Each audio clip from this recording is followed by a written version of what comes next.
সীতা আমার বহুদিনের আরাধ্য দেবতা আজ বহুদিনের আরাধ্য দেবতা আজ আমার অঙ্গনে আসছে। তুমি সুন্দর করে একটা কুঞ্জ সাজাও। কেন প্রভু কুঞ্জ কেন? এখানে কি কোনো স্বামী আসবে বর আসবে বলে আসছে? আমার বর নয় আর তোমার বর নয়, সমস্ত বিশ্ব ব্রহ্মাণ্ডের বর। তুমি সুন্দর করে একটা কুঞ্জ সাজাও। আর কি করবে জানো? আলিপনা দেও সীতা যতন করিয়া, আলিপনা দাও সীতা যতন করিয়া, নাচবে আমার নিতাই গৌর গুরিয়া গুরিয়া, নাচবে আমার নিতাই গৌর গুরিয়া গুরিয়া, নাচবে ভালো গাইবে ভালো, গাইবে ভালো, গাইবে ভালো, নাচবে ভালো, গাইবে ভালো,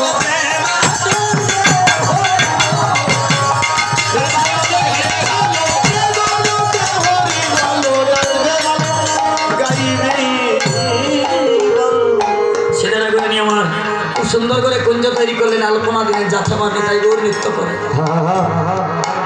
আমাদের ঘরে যদি কোনো স্বামী বলে যে আগামীকাল আমার একজন দাদা আসছেন, উনি কীর্তনিয়া ওদের সাথে আসবেন, আমার স্ত্রী বলবে তোমার কীর্তনীকে নিয়ে তুমি তোমার গল্প করো, আমি পারবো না, সার হয়ে যাবে সংসার আমার এই জায়গায়। কিন্তু দেখুন স্বামী বলা মাত্র স্ত্রী তার কাজ করছে, কারণ ভগবান আসছে, অতিথি ভগবান। সুন্দর করে সাজাইলেন। অন্তর্ধামী ভগবান গৌর হরি, আমার চৈতন্য গৌর হরি শিবা সম্বন্ধকে নিত্যানন্দকে সঙ্গে নিয়ে আজ অদ্বৈত অঙ্গনে পদার্পণ করছেন। ধীরে ধীরে গৌরা যায় তরিরা, ধীরে ধীরে অগয় উপনীত অধৈর্য অঙ্গনে,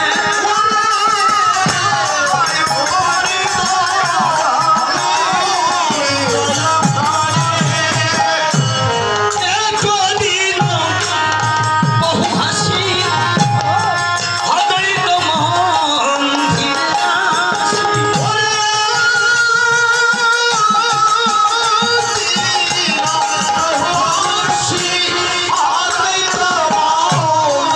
ধীরাসি, ছিলেন সচিব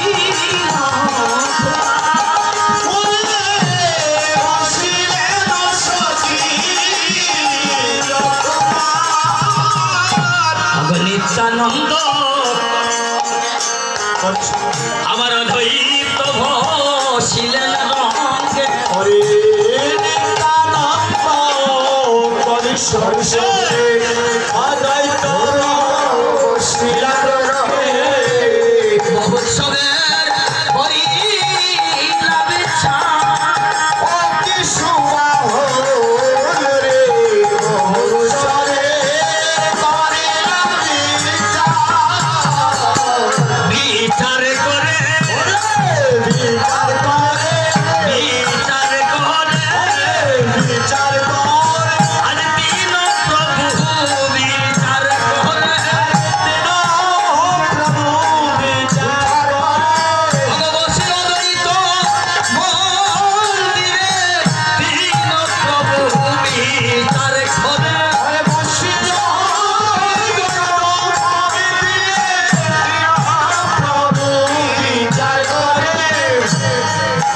অদ্বৈত আর গৌরী তাই তিন প্রভু একাশনে বসে বিচার করছে।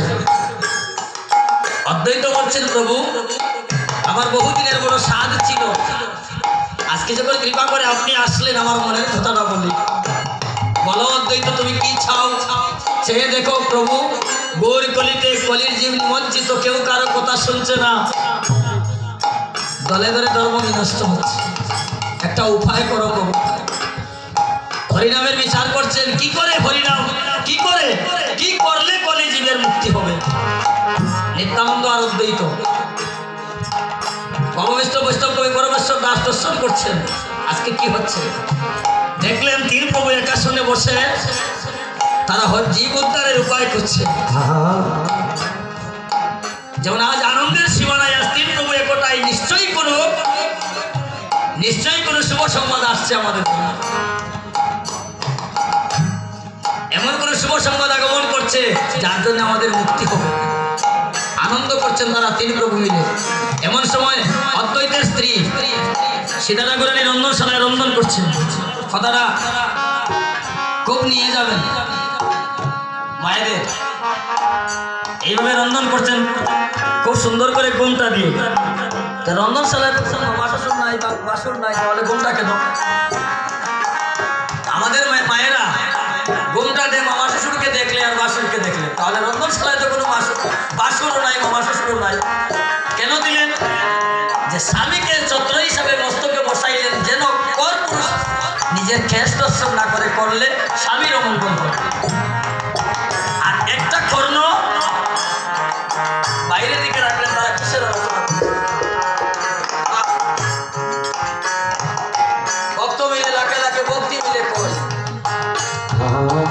সহধর্মিনী করে থেকে লক্ষ্য করছে আজ আমার স্বামী। দুইজন অতিথি যে আসলেন, প্রভু বলছেন উনি কি বলছেন ওনাদের কাছে, ওনারা কি বলছেন ওনার কাছে। রন্ধনশালায় রন্ধন করছেন তারা তিন প্রভু সেবার জন্য। আর আমার স্ত্রী যদি হয়, তোমার ঘরে চাল নাই ডাল নাই, কোথা থেকে বৈষ্ণব নেই তো, আর তোমার খাওয়ানি তুমি খাওয়াও, হ্যাঁ এইভাবে বলে। দেখুন ভক্তিবতী মা সংসারকে সার করে দিচ্ছে। এই জায়গায় সমস্ত জগৎ, সমস্ত সংসার আজ আমরা হরিনাম পেয়েছি সেই সীতা ঠাকুরানীর জন্য। সেই মাকে প্রণাম জানাই আজকের এই শিবা সঙ্গম থেকে। আশীর্বাদ করি, প্রার্থনা করি সেই মায়ের কৃপা যেন বর্ষিত হয় জগৎবাসী সকল মায়ের করে। সীতা ঠাকুরানী সেই মাকে মা বলছি, সেই মাকে কৃষ্ণ বৃন্দাবনে মা বললেন না, বলেন আজ তোমাকে মা বলবো না, তোমাকে মা বলবো সেই দিন যেদিন শান্তিপুরে যাবে তুমি অদ্বৈত ঘরণী হয়ে, সেদিন তোমাকে মা বলবো। সেই মা আমার রন্ধনশালায় রন্ধন করছেন তিন প্রভুর সেবার জন্যে। আরেকটা কর্ণ বাইরের দিকে এমন সময় শুনলেন, প্রভু এই কলিজীবের উদ্ধারের উপায় বলো। বললেন হরের নাম হরের নাম হরের নাম এই বুকে বলো। কলম নাচতেইব নাচতেইব নাচতেইব গতিরণ্যতান, তিনবার নাচতেইব বললেন। সত্য যুগে হলো না, ত্রেতা যুগে হলো না, তারপরে হলো না, আর এই কলি যুগে হরি নাম হইব কেবলম। কলি হরি নামই সর্বসার। হরিনাম হরিনাম হরিনাম সার, হরিনাম জীবের গতি নাহিয়া নাহি নাহি নাহিয়া। বললেন যদি এই কলিযুগে কেউ একটা হরিনাম যজ্ঞ দান করে, শুনতেই তো হরিনাম যে করবে, এই হরিনাম করতে হলে সেটা যার তার পক্ষে সম্ভব নয়। অত্যন্ত দীনদরিদ্র কাঙ্গাল হতে হবে। 1 কোটি টাকার মালিক যদি তাকে, সে মনে করতে হবে আমার জীবনে কিছু নাই, আমি ভিখারি। এই ভিখারি ঠাকুরের গলে দেখুন একটা উত্তরীয় আর একটা ধুতি পরবে, তার কোনো মান নাই, অভিমান নাই। রাজ পোশাক, রাজমুঠো, রাজ সিংহাসন ছেড়ে দিয়ে ভিখারির মতো জীবের উদ্ধারের জন্য কাঙ্গালের মতো। এই ভিখারি ঠাকুরকে যদি সেবা দিতে হয়, তোমাকে ভিখারি শাস্তি হবে, মনে বস্ত্র কৃতান্ত। তুমি কি পারবে? হরিনাম যজ্ঞ দাও, হরিনাম যজ্ঞ দিলে জীবের মঙ্গল হবে। এই সময় অদ্বৈত করণী সীতা ঠাকুরানী কেঁদে কেঁদে রন্ধনশালা থেকে বেঁচে আসছে। প্রভু রন্ধন ছেড়ে দিয়ে তিনি প্রভুর কাছে এসে বলছেন, আমায় কিছু শোনাও না, আমায় কিছু শোনাও না, তোমরা কিসের করো আলোচনা, আমায় কিছু শোনাও না, কিসের আলোচনা, আমায় কিছু শোনাও না। বড় বাসনা জেগেছে, বড় বাসনা জেগেছে, হরিনাম যজ্ঞ দিতে বাসনা জেগেছে। একখানা হরিনাম যজ্ঞ দিতে বাসনা জেগেছে, বড় বাসনা জেগেছে, বড় বাসনা জেগেছে, হরিনাম যজ্ঞ দিতে বাসনা জেগেছে। হরিনাম যজ্ঞ দিতে বাসনা জেগেছে, বড় বাসনা জেগেছে। বাসনা জেগেছে। প্রভু বললেন, সীতা ঠাকুরানীর কথা শুনে বলছেন, তুমি কি পারবে গো হরিনাম যজ্ঞ দিতে? শুনিয়া আনন্দে বাসী সীতা ঠাকুরানী আসি কহিলেন, মধুর বচন মহোৎসবের বিধানে কহে কিছু সচিরানন্দ, তুমি কি পারবে হরিনাম যজ্ঞ দিতে? এই কলিযুগে হরিনাম বড় দুঃসাধ্য। গলে বস্ত্র হয়ে মানুষের বাড়ি বাড়ি যেতে পারবে? অহংকার অভিমানকে ছাড়তে পারবে? তুমি তো রাজরানী, তুমি ঐশ্বর্যশালী, তুমি কি পারবে? বলছে প্রভু আপনি যদি আমায় কৃপা করে বলে দিন, আপনি যা বলবেন আমি তাই পারবো। আমার বহুদিনের বাসনা, আমি একটা হরিনাম যজ্ঞ দেব। যদি সেই দিন মা আমার সীতা ঠাকুরানী সেই কৃষ্ণ কথা যদি কর্ণপাত না করতে,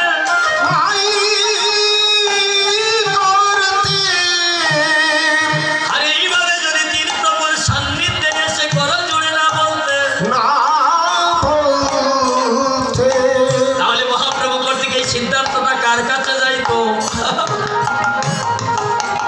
একমাত্র সীতা ঠাকুরানীকে লক্ষ্য করে বললেন, মহাপ্রভু আমার শোনো ঠাকুর,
নিমন্ত্রণ করিও না।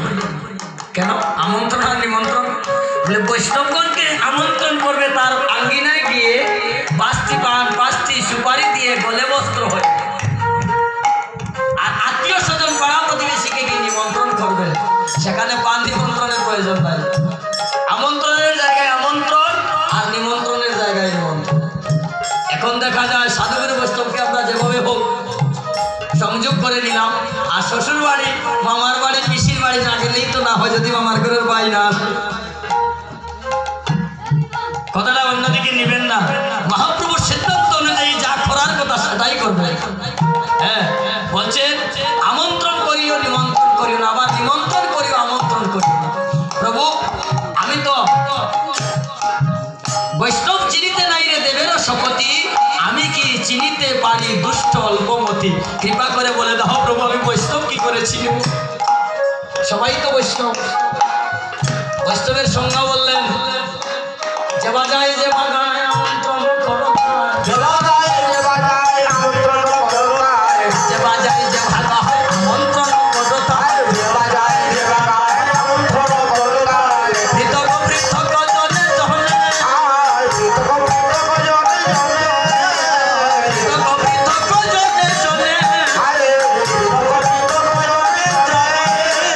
এত বলি একটা দিনা সবা গায়, এত বলি একটা দিনা সবা গায়, সব করো আমন্ত্রণ, হয় বৈষ্ণব করো আমন্ত্রণ, যেবা যায় যেবা গায় আমন্ত্রণ করো তাই পৃথক পৃথক জনে জনে।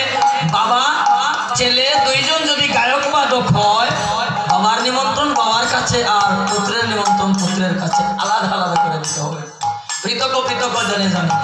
এত তুমি কি পারবে? এত কঠিন সিদ্ধান্ত তুমি কি পারবে একটা রিক্সা ড্রাইভারের বাড়ি যেতে? এই দেখুন কীর্তনটা কোন জায়গায় যাচ্ছে। হ্যাঁ তুমি অনেক বড় মানুষ, তুমি পারবে রিক্সা ড্রাইভারের বাড়ি গিয়ে তাকে আমন্ত্রণ করতে করে জুড়ে? যদি না পারো তাহলে হরিনাম যজ্ঞ বাদ দিয়ে দাও, আমার হরিনাম যজ্ঞের দরকার না। হিন্দু বলে কাকে করিয়া চক্রি না সবার মধ্যে জাগ্রত ভগবান, 21,600 বার প্রতি জীবের মধ্যে গোবিন্দ আসা যাওয়া করছে, কাকে নিন্দা করব? সবাইকে কীট পতঙ্গ তরুলতা সমজীবে সমদয়া হইবে যখন, ব্রজের নিগুড় তত্ত্ব জানিবে তখন।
রোপণ করতে হয়, কোনো কোনো জায়গায় কেটে দেওয়া হয়।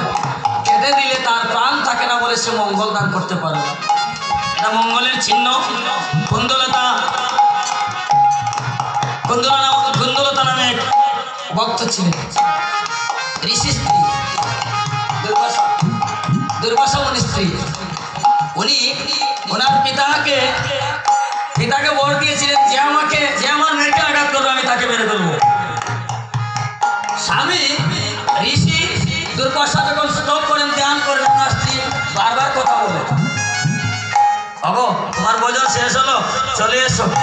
অগো তোমার মন্ত্র বলা শেষ হলো, আসো প্রসাদ করবে। এই যে হঠাৎ করে দুর্বাসা মুনি বলেছিলেন, যা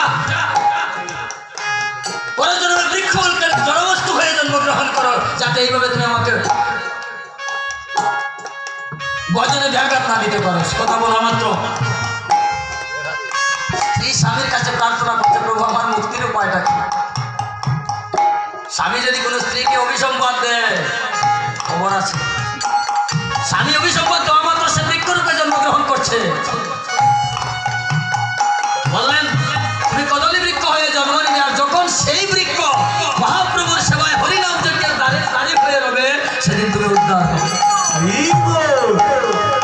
আমরা বলবো সারি সারি কীট পতঙ্গ তরুলতা সমস্ত পশু পাখি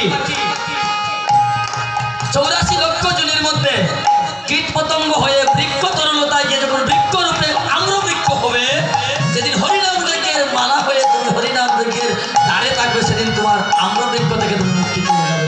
একে একে করে আমরা জন্মের যে দাপগুলা সেরে এসেছে। কীট পতঙ্গের জন্ম, বৃক্ষ জন্ম, জলের কৃমি কীটের জন্ম। এই জন্মের মধ্যে যখন বৃক্ষ বলে গেলেন, যখন আম্র বৃক্ষ হলেন, সেই পত্র যখন গোবিন্দ সেবায় লাগলো, সেদিন তারা উদ্ধার হয়ে গেল।